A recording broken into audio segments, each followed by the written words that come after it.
మీ ధర్మంలో ఒక విచిత్రమైనటువంటి పరిణామం చోటు చేసుకుంది. ఇదివరకటి రోజులకి చంద్రబాబు గారు ఇప్పటికి చాలా మారారన్నమాట. ఇదివరకు కూటమిలో డామినేటింగ్ రోలే పోషించేవాళ్ళు చంద్రబాబు గారు. ఎందుకంటే అప్పుడున్న ప్రతి కూటమిలో కూడా తెలుగుదేశం కారణంగా ఆ కూటమి అధికారంలోకి వచ్చేది. Like United front, national front, NDA 1. Telugu Desam లేకపోతే ఆ ప్రభుత్వం లేదు. వాళ్ళ సంఖ్య లేకపోతే అది 15 మంది ఉన్నారా, 20 మంది ఉన్నారా, 30 మంది ఉన్నారా అన్నటువంటిది పక్కన పెడితే. కాబట్టి అయితే సాధారణంగా ఇచ్చుకుంటే వాయనం పుచ్చుకుంటే వాయనం లాగా ఇద్దరు కలిసి పోటీ చేసినప్పుడు వచ్చినప్పుడు ఇద్దరిది పాత్ర ఉంటుంది. ఇప్పుడు లైక్ ఇప్పుడు జనసేన లేకపోతే తెలుగుదేశం అన్ని సీట్లు గెలిచేదా కాదు, గెలిచేదా.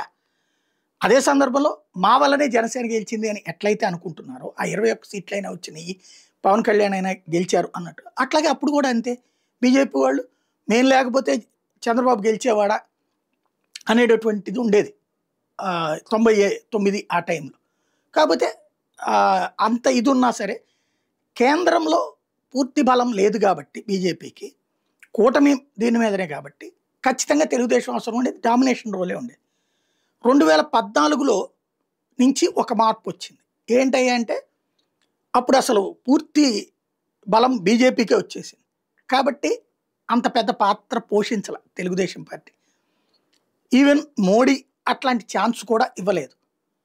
అయితే 2018 తర్వాత ఇద్దరి మధ్య విభేదాల టైంలో బీజేపీని దించడానికి ప్రయత్నించారు, తొక్కడానికి ప్రయత్నించారు, లీగల్ ఆస్పెక్ట్లో ఇరకాటంలో పెట్టడానికి ప్రయత్నించడం ద్వారా కూటమిలో మాతో తేడా వస్తే ఎట్లుంటుందో చూపెట్టాలన్నటువంటి ప్రయత్నం చేసుకొచ్చారు.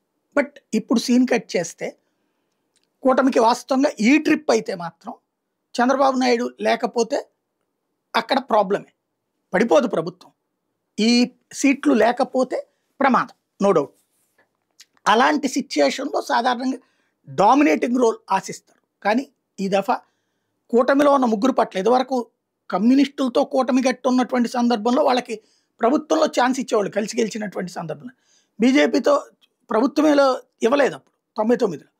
2014లో ఇచ్చారు ప్రభుత్వంలో 2 మంత్రివర్గాలు. ఈ సభ ఒక మంత్రే ఇచ్చిన బీజేపీతోనూ జాగ్రత్తగా ఉంటున్నారు. కార్యక్రమాలకి మాధవ్ని పిలుస్తుండడం కావచ్చు, బీజేపీ వాళ్ళతో. స్వయంగా చంద్రబాబు గారు నిజమైన కూటమి ధర్మాన్ని పాటిస్తున్నారు. అట్లాగే పవన్ కళ్యాణ్కి నిన్న ఆ ఇబ్బంది అనుకున్నప్పుడు వెళ్ళి కలవటం కానీ, తద్వారా ఈ దఫా బాబు కూటమి పరిపాలన లేదా కూటమి ధర్మం ఎలా ఉండాలి, ఆ కూటమిలో పెద్దన్న పాత్రలో ఎంత బాధ్యతగా మెలగాలి, అహంకారంతో కాకుండా అన్నటువంటి ధోరణిని చూపెడుతున్నారు. అప్రిషియేట్ చేయాలా.